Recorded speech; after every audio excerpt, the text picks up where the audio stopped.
Question number 2 आ जाता है हमारा। A student Amit for class 9 is unable to write in examination due to fracture in his arm. तो एक student Amit है, उसके आर्म में हाथ में फ्रैक्चर हो गया है, तो वो एग्जाम नहीं लिख पाएगा।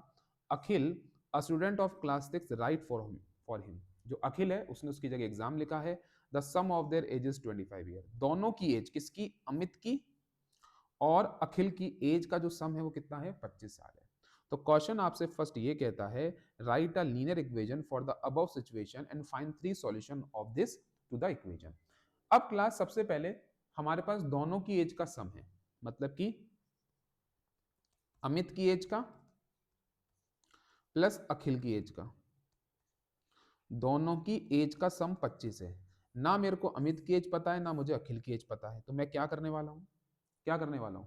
ऑब्वियस सी बात है, let age of Amit B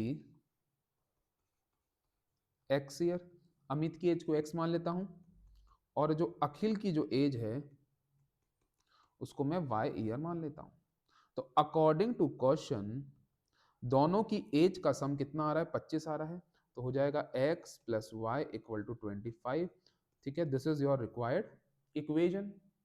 question number first कहता है लीनियर इक्वेशन लिखो, जो कि मैं लिख दी। इसके 3 सॉल्यूशंस और निकालो। जैसे अपन ने प्रीवियस क्वेश्चन में 3 सॉल्यूशंस निकाले थे, ऐसे ही अब आपको वापस निकालने हैं। x plus Y equal to 25। Again X box बना लो। ठीक है, x एंड y। सबसे पहले मान लो x में मैं डाल देता हूं। अब अगेन यहां पर भी क्वेश्चन है, क्या जीरो डालना चाहिए? नहीं। क्या किसी की जीरो होगी? जीरो होगी मतलब वो पैदा ही नहीं हुआ। इट मीन्स कि हम x नहीं डाल सकते। ठीक है, तो आप कोई भी सॉल्यूशन डाल सकते हो। ठीक है ना। तो हम लोग क्या डालेंगे? x में मान लो आपने 1 डाला, x में आपने 1 डाला तो 1 प्लस वाई इक्वल टू 25। 1 वहां जाएगा तो माइनस हो जाएगा, आंसर कितना आएगा आपका? 24 आएगा। तो x में 1 है तो y में कितना आ रहा है आपके पास? 24 आ रहा है। मान लो x में आपने 2 डाल दिया, 2। ठीक है, तो 2 प्लस वाई इक्वल टू 25। 2 वहां चला जाएगा तो 25 माइनस 2 हो जाएगा तो 23 आ जाएगा। तो 2 डाला तो कितना आ रहा है? 23 आ रहा है। तो इस तरह से बस आपको आंसर निकाल देने हैं। मान लो आपने x में इस बार 3 डाल दिया तो कितना आ जाएगा आपके पास? 22 आ जाएगा। तो मेरे आंसर्स क्या क्या हो गए बच्चों? 1,24 हो गया, 2,23 हो गया एंड 3,22 हो गया। ये हमारे 3 आंसर्स हो जाते हैं।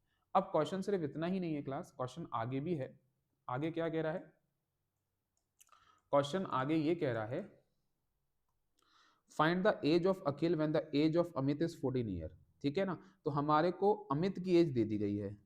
कह रहा है कि अमित की एज मान लो 14 साल है, तो मुझे अखिल की एज पता लगाओ कि अखिल की एज कितनी हो जाएगी।